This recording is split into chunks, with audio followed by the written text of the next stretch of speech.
হঠাৎ করে মিষ্টি কিছু বা রসালো কিছু খেতে মন চাইলে ঝটপটভাবে সামান্য একটু ছোলার ডাল ঘরে থাকলে এই রেসিপিটা বানিয়ে দেখতে পারেন। খেতে কী যে ভালো লাগে, নিজে হাতে একবার তৈরি করে না খেলে আপনারা বুঝতেই পারবেন না যে এই ছোলার ডালের রসবড়া খেতে কতটা সুন্দর হয়। একদম নরম তুলতুলে আর রসালো একটা রেসিপি, মুখে দেওয়ার সাথেই মিলিয়ে যাবে। কতটা নরম তুলতুলে আর রসালো হয় দেখুন।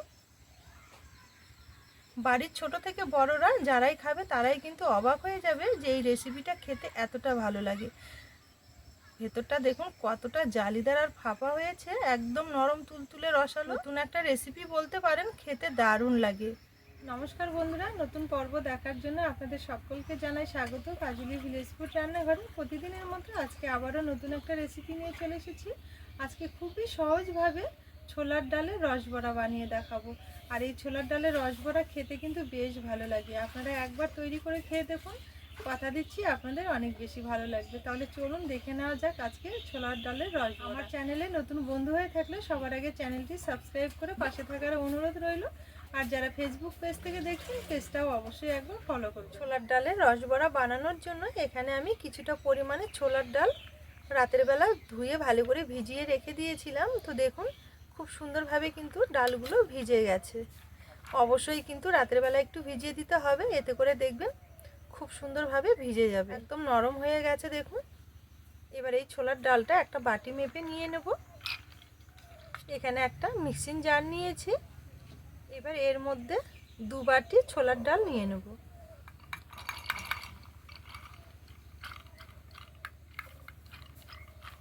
এবারে এর মধ্যে নিয়ে নেব 2টো ছোট এলাচ, এতে করে বড়াগুলোর মধ্যে খুব সুন্দর ফ্লেভার আসবে আর খেতেও অনেক বেশি ভালো লাগবে। আর নিয়ে নেব 1 চামচ কাঁচা মৌরি। মৌরি দেওয়ার জন্য খেতে অনেক বেশি ভালো লাগবে, তার সঙ্গে একটা খুব সুন্দর সেন্টও আসবে। এবার ঢাকনা লাগিয়ে খুব সুন্দরভাবে একটা পেস্ট বানিয়ে নেব। এই যে দেখুন এখানে খুব সুন্দরভাবে মিক্সিতে ঘুরিয়ে একটু পেস্ট করে নিয়েছি। ঠিক এইভাবে একটু করে নিতে হবে মিহি করে, এতে করে বড়াগুলো খুব সুন্দর হবে। আর এই ডালের পেস্টটা একটা বাটিতে ঢেলে। আচ্ছা, এখানে আমি পেস্টটা তৈরি করার সময় কোনো রকমের কিন্তু জল ব্যবহার করিনি, কারণ এই ছোলার ডালটা আমি সারা রাত্রির জন্য ভিজিয়ে রেখেছিলাম, তার জন্য ডালের মধ্যে অনেক কিন্তু জল সোক করে নিই। আর সেই কারণেই যখন আমি মিক্সিতে ঘোরাই তখন কিন্তু আমার জল ব্যবহার করার প্রয়োজন পড়েনি। আপনাদের যদি একটু অসুবিধা মনে হয় সেক্ষেত্রে কিন্তু যখন মিক্সিতে ঘোরাবেন তখন সামান্য একটু জল ব্যবহার করতে পারেন। এবারে এর মধ্যে নিয়ে নেব যে বাটি মেপে আমি 2 বাটি ছোলার ডাল নিয়েছিলাম, ঠিক সেই বাটি মেপে হাফ বাটি সুজি। তো এখানে হাফ বাটিরও একটু কমই হবে সুজি নিয়েছি। আপনারা চাইলে কিন্তু হাফ বাটি দিতে পারেন, এতেও কোনো অসুবিধা হবে না। আর নিয়ে নেব হাফ বাটি ময়দা। এবারে সামান্য একটু নিয়ে নেব লবণ। এবার এখানে মিক্সি জারের মধ্যে সামান্য একটু জল নিয়েছি, মিক্সি জারটা ধুয়ে এর মধ্যে জলটা নিয়ে নেব। এবার একটা হুইক্সের সাহায্যে সব কিছু একসঙ্গে ভালো করে একটু মিশিয়ে নেব। এখানে ব্যাটারটা কিন্তু খুব একটা পাতলা হবে না, আবার খুব একটা কিন্তু মোটাও হবে না। এখানে সুজি, ময়দা আর ডালের পেস্টটা দিয়ে খুব ভালো করে একটু ফেটিয়ে নেব। এখানে কিন্তু ব্যাটারটা খুব একটা পাতলা করা যাবে না, যেহেতু বড়াগুলো ভেজে নিতে হবে। ঠিক যেমন আমরা বড়া ভেজে নেই ওইভাবেই ব্যাটারটা কিন্তু একটু ঘন মতো করে তৈরি করে নিতে হবে। তো এখানে আমি সুজি দিয়েছি, সেই কারণে ভালো করে ফেটিয়ে একটু ঢেকে রেস্টে রেখে দেবো।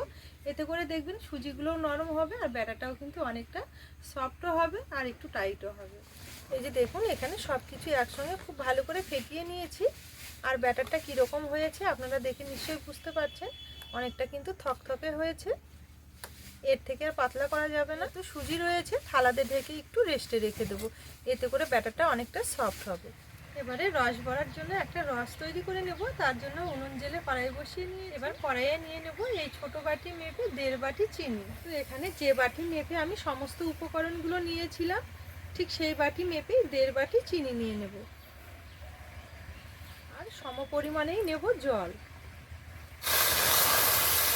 যতটা চিনি ঠিক ততটাই হবে জল। এবার রসের মধ্যে দেব 2টো ছোট এলাচ, মুখগুলো একটু ফাটিয়ে দিয়েছি, এতে করে খুব সুন্দর রসের মধ্যে ফ্লেভার আসবে।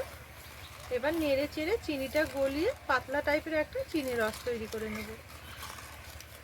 এখানে চিনি রসটা জাল দিয়ে যে খুব একটা ঘন করতে হবে এমনটা কিন্তু নয়, যেহেতু আমি 1.5 বাটি চিনি আর 1.5 বাটি জল দিয়েছি সেই কারণে চিনিটা গলে গিয়ে একটু ফুটে উঠলেই হয়ে যাবে।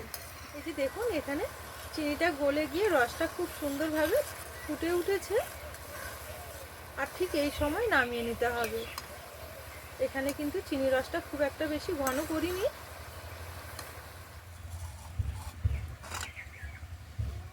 এবার রসটা গরম রাখার জন্য একটা থালাতে ঢেকে রেখে দেব। এবার পিঠেগুলো ভেজে নেব, তার জন্য আবার একটা কড়াই বসিয়ে নিয়েছি। কড়াইয়ে নিয়ে নেব কিছুটা সাদা তেল।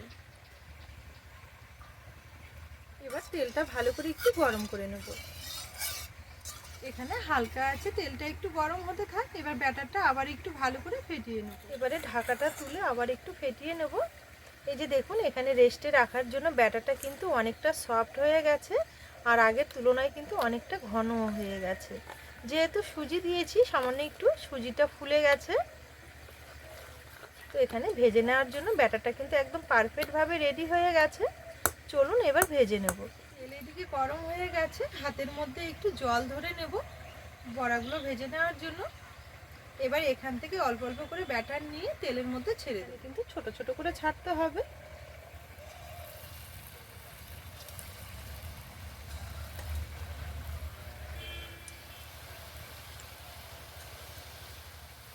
বড়াগুলো কিন্তু আমি বড় বড় করে দিচ্ছি না, একদমই ছোট ছোট করে।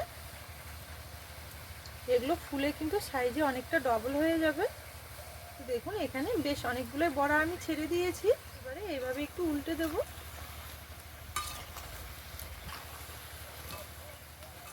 এই বড়াগুলো ভাজতে কিন্তু একদমই বেশি সময় লাগবে না, খুব তাড়াতাড়ি ভাজা হয়ে যাবে। কালারটাও দেখবেন খুব তাড়াতাড়ি চলে আসবে। যখন একটু গোল্ডেন কালার আসবে তখনই কিন্তু তুলে নিতে হবে। এই যে দেখুন এগুলো আমি হালকা আছে খুব সুন্দর একটা গোল্ডেন কালার করে ভেজে নিয়েছি। এর থেকে আর বেশি কালারটা চেঞ্জ করব না। এবার তেল ছেঁকে তুলে নেব।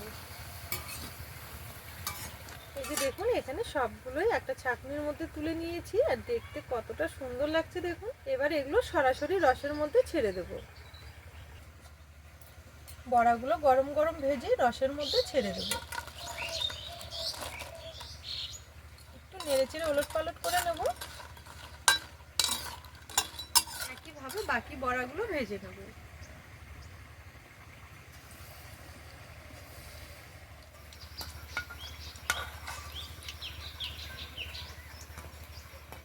এই যে দেখুন এখানে একইভাবে বাকিগুলোও ভেজে নিয়েছি।